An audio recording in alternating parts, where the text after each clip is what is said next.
talk of this week. By the people, for the people, of the people. We are talking about democracy, being a country which is largest democracy. What are the loopholes? What are the challenges? What are the solutions for the challenges what we face? We'll discuss in this particular exciting session. Please hold on to the last moment. Here we go with the prayers to the Srila Prabhupada. With his blessings, we'll try to understand more about democracy in detail. What Prabhupada wants, what Krishna wants us to achieve through this wonderful session. Let us start with the prayers.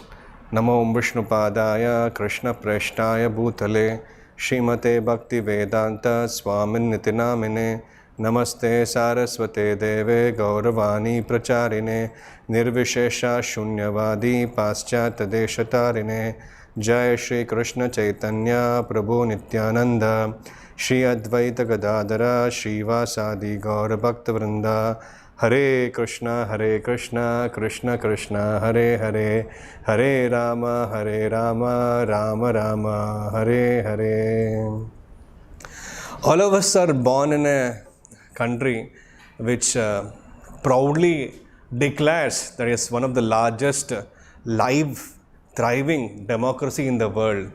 We have democracy at the root level, starting from the village, panchayat level, to district level, to state level, to national level. Our leaders who rule over us, who govern the society, who govern the government, are chosen among us, one among us from different parties or different individuals. We choose them and they work for us. This is called a democracy where people elect people. That's why it said of the people, by the people and for the people. Now, in spite of we being the people, the common people ruling themselves, we are finding a lot of challenges and difficulties and obstacles in having a wonderful, peaceful atmosphere in this democratic system. Today, all across the globe, there are more than probably 57 Islamic countries, no tinge of democracy there. A couple of military rulers who take over the countries, and there are dictatorships, autocracies, and few countries are still having monarchy, and most of the by and large big nations are still having thriving democracy. Now, the challenge with this democracy is, the problems with the democracy is, all of you are seeing this today, whether it is the constitution which needs to be amended every now and then, whether the people who tweak the constituency, the party which comes to the power with largest votes is very powerful, and they change the notion of the constitution, they change the laws, they amend the laws according to their wills and fancies, whether it is politics with the regional affairs, whether it is minority appeasement which is going on especially in India since last couple of decades, and the aspect of majoritarianism. Communalism is thriving all across, and the problem with reservations, the problems what people in general as a common man faces because of this democratic setup. I just want to, and the policy making, the people who make policies, whether it's about electoral bonds, whether it's Niti Yoga or Planning Commission, the electoral system what we have, the Election Commission, the judiciary, whether it is a socialistic model of economy or the capitalistic model of economy, when we go for industrialization compromising the natural resources or exploiting the nature, how to balance it without affecting the GDP, finally affecting the health of the people by and large, the climate at large, the armed forces policies, the law and order, media, judiciary, nationalism, separatism, terrorism. So many factors, the police atrocities, scams and scandals, the exploitation of women, the exploitation, abuse of children, elderly people, the healthcare system. All these aspects are the problems which any democratic, non-democratic, whatever set of system which the people follow, these are by and large the issues, the challenges, the problems what people of the world face. Now, in spite of people themselves choosing their leaders and the people themselves ruling over them, still people are facing all these challenges. Earlier there was a monarch, a king, and he used to rule, and because of his own personal self-aggrandizement and self-gratification, he used to pass the laws which may or may not be appreciated by and large by the people. People want why he himself, why should also given the chance to rule over, or my people should also be in their position of ruling, although he or she may not be having those capable martial ability or the spirit of leadership. So because people by and large, with all due respect, certain words or certain principles which I share may be little harsh, maybe out of box, maybe never heard of, with all due respect. This is another angle of vision. Please, hopefully you will give me the chance to express my thought process based on the teachings of Swami Srila Prabhupada, and give me the privilege of expressing my freedom of speech, okay, with all due respect. So people choose the leaders. Now by and large in Kali Yuga, Kalo Shudra Sambhava, or Kalo, in Kali Yuga people are less intelligent. Of course, people have different arguments, but in the sense, because of their less intelligence, they choose one among them who are little, and then because they choose a wrong person, person who is by the less intelligent, for the less intelligent, and of the less intelligent, of course, with all due respect. Because by and large, according to the principles what we have, the leadership, because Krishna in the Bhagavad Gita says the 7 qualities of a leader, and the person whom we choose may not be having these qualities, because people don't have these qualities which Krishna speaks in Bhagavad Gita about a person who's a leader, about chivalry, about protection, about protection of the citizens, all those aspects which Krishna speaks in the Bhagavad Gita. The common person whom he gets elected, because he's not trained that way, he's not educated that way, he fails to display or exhibit these qualities, and hence fails to keep up the promises or keep up the standard of people's life, and people at the end of the day, bottom line, they want to be happy. But because they are misdirected by the so-called leaders and the people whom they elect, the whole world is in complete chaos. So instead of that, because everything belongs to the Lord.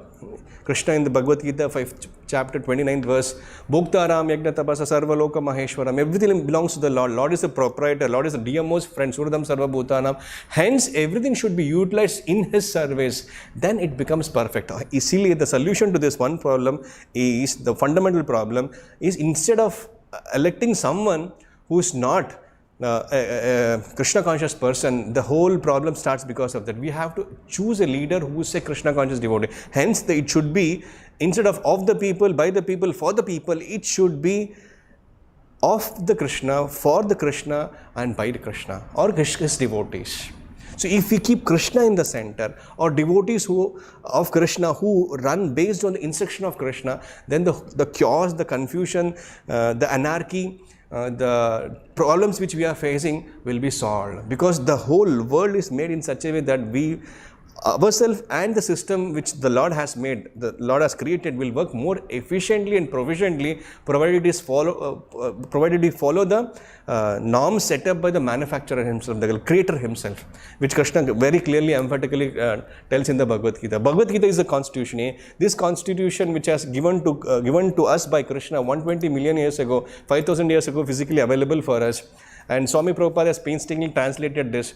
And if this is the made constitution of the country or the world, and people become devotees of Krishna, follow the principles of Krishna consciousness, then the whole world will become Vaikunta, where there is no anxiety. Kunta means anxiety, Vaikunta means no anxiety. Today all of us are full of anxiety. Whether it is a small baby who was playing with the toys, or a school going kid, or a college going kid, or a married man, or a job person, whether a homemaker, there's a politician and doctor, or any professional or even a retired person is full of anxieties, and by and large they don't know the purpose of life. Hence the whole chaos and all the system which we make to make ourselves happy is on the bottom line of false notion that we are the body.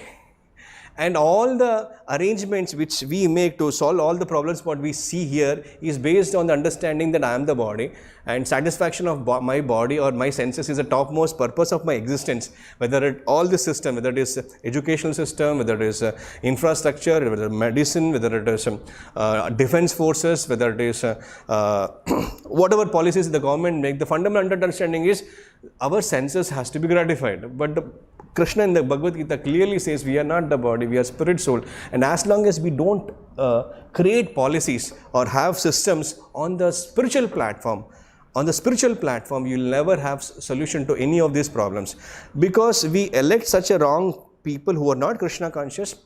Hence the problem. So we need to elect people who are Krishna conscious, because devotees know Krishna, they are sympathetic, and they engage the mass of people in the service of Krishna, because we are part and parcel of Krishna. Mama yam sho jiva loko jiva bhuta sanatana. Krishna says in the Gita, all the living entities, it's my anshas.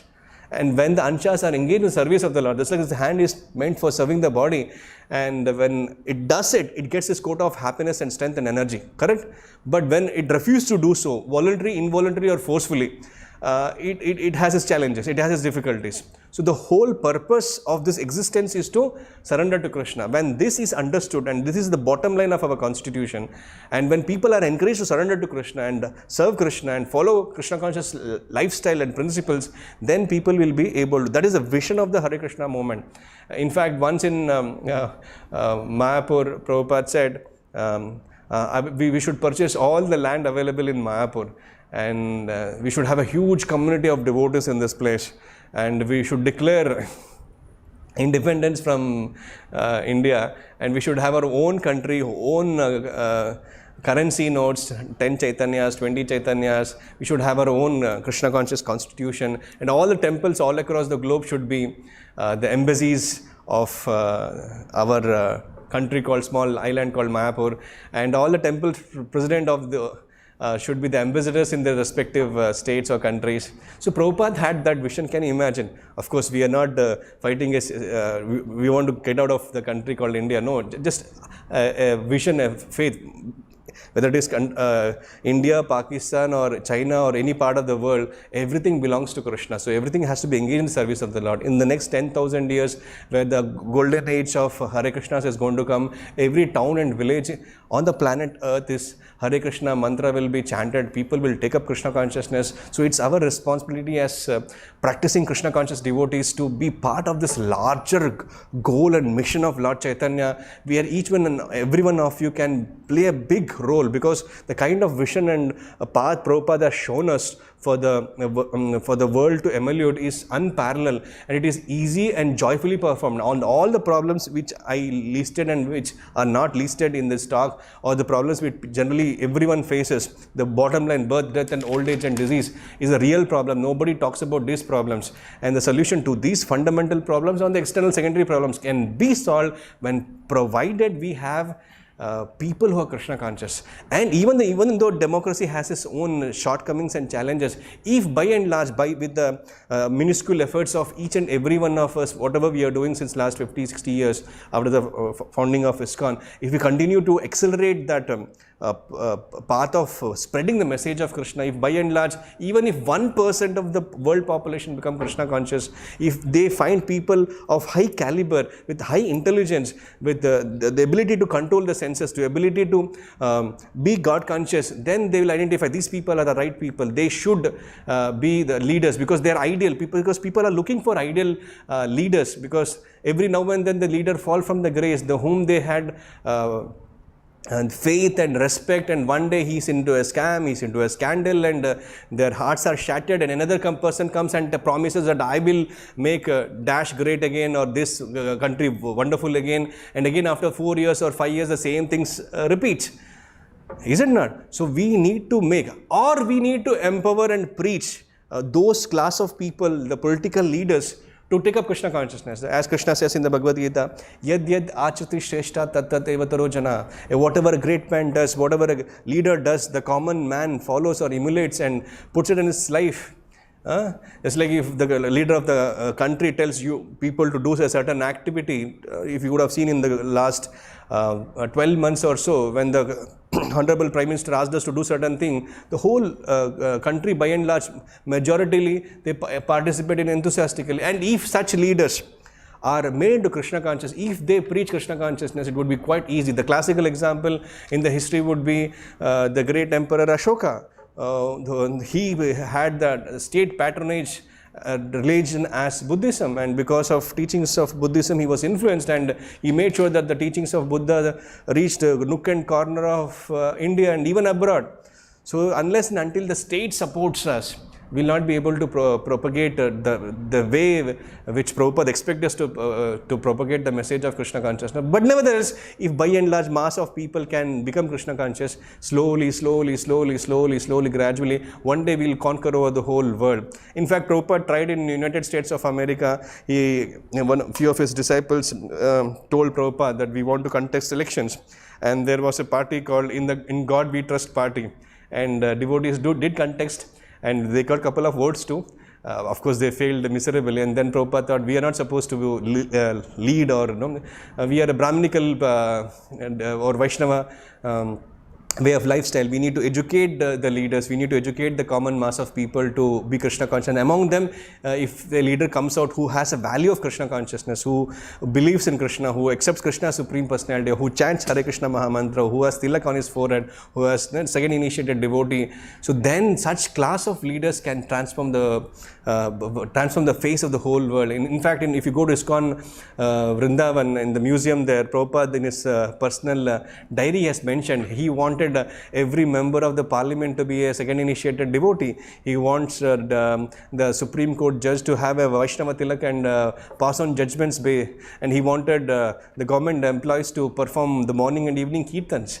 So that was a vision of Swami Prabhupada, and that is real democracy. Otherwise, the democracy at current stage, with all due respects, it's demons crazy. It's not democracy, it's demons crazy.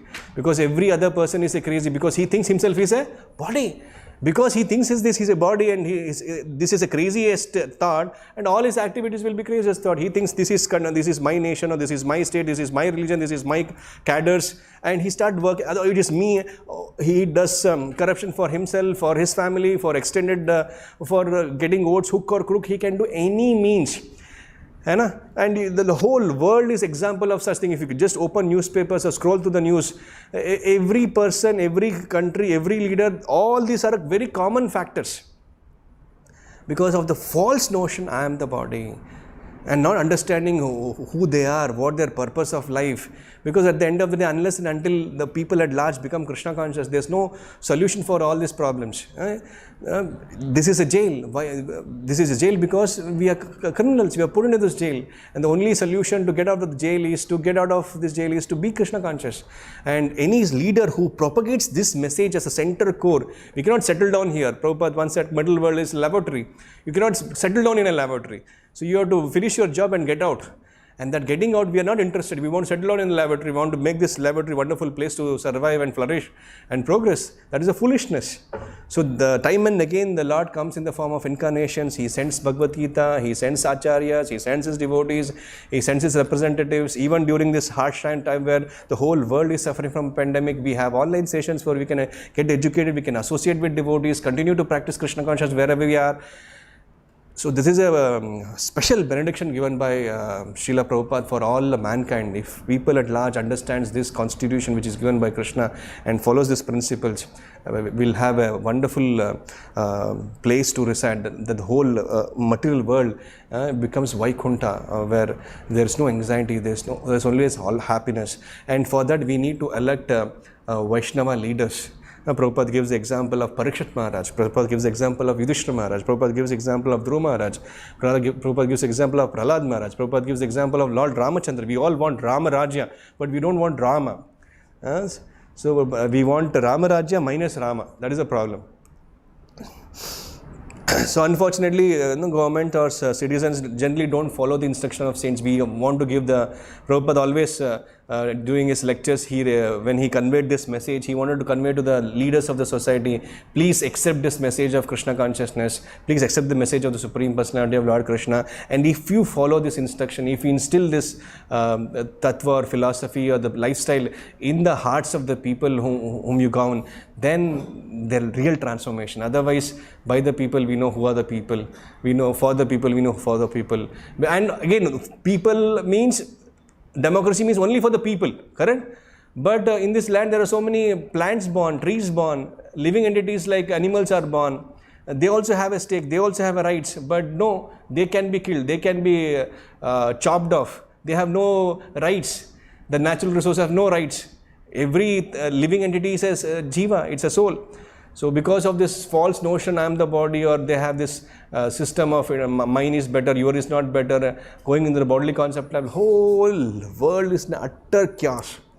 And if people at large really want eternal happiness, real justice, liberty and fraternity, it's the only way to go out is to make people Krishna conscious. That is one way. And second way would be to, if we can impress upon the world leaders, as Prabhupada always appealed to the leaders wherever he went, please don't neglect this Hare Krishna society. This is going to give light and guidance to the whole society. If the leaders take up this instruction of Hare Krishna devotees or Srila Prabhupada's teachings and inculcate in their constitution, it may be a little odd and awkward, Swami ji, aisa thodi ho sakta hai, but it's a fact that one day we're going to conquer the whole world, either through inflicting the leaders with Krishna consciousness, or simultaneously, gradually, slowly, we'll create an army of Krishna conscious devotees where one day we'll conquer the government, where people will be really happy, because every other party, every other leader promises this to make people happy, but because they are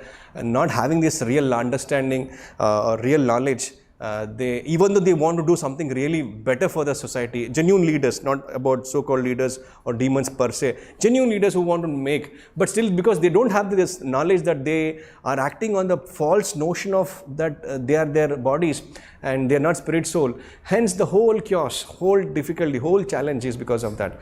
So this knowledge is very, very important. So we, being Krishna conscious devotees, take up this knowledge very seriously. It's not just a mental concoction, it's a real way of life. If we follow these instructions, if we adopt ourselves in that life, and both at the mass of level people get transformed into Krishna consciousness, and if we inflict this information and inspire these leaders to take up Krishna consciousness, these two activities, if we can somehow manage to do, that can solve all the problems of life, and there will be abundant supply of rains, grains, there will be no shortage of minerals, there will be no pollution, there will be good supply of water, air and fruits, vegetables, grains, there will be no ativrishti and anavrishti, there will be no natural calamities. These are the symptoms of a society, of a country, of a world where the leaders are Krishna conscious, where the people are Krishna conscious. There will be no untoward incidences, there will not be untimely deaths,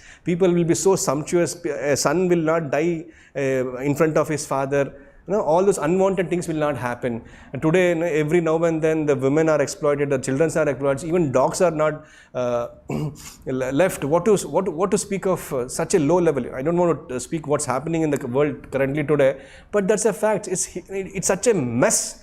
And unless and until we Krishna conscious devotees practice ourselves, just imagine how a Krishna conscious devotee can impact. First of all, by following himself, he gives up intoxication, he gives up illicit sex, he gives up meat eating, he gives up gambling. So can just one person doing it like that, if you can influence each and every person near at your home, at your office, in your campus, very naturally, organically convincing with Srila Prabhupada's teachings, and making attend such sessions, forwarding such message or video links to respective friends of yours, and if they can understand this, if they can appreciate this, and if you can, even 1% of the population, I repeat, just 1% of the population has to take up this, then the whole world's face will change for good. So with this, I stop. If you have any questions, any doubts, any comments on this, I would like to take. If not, thank you so much. We'll meet you next Saturday exactly at 7 o'clock. Till then, thank you so much. Hare Krishna.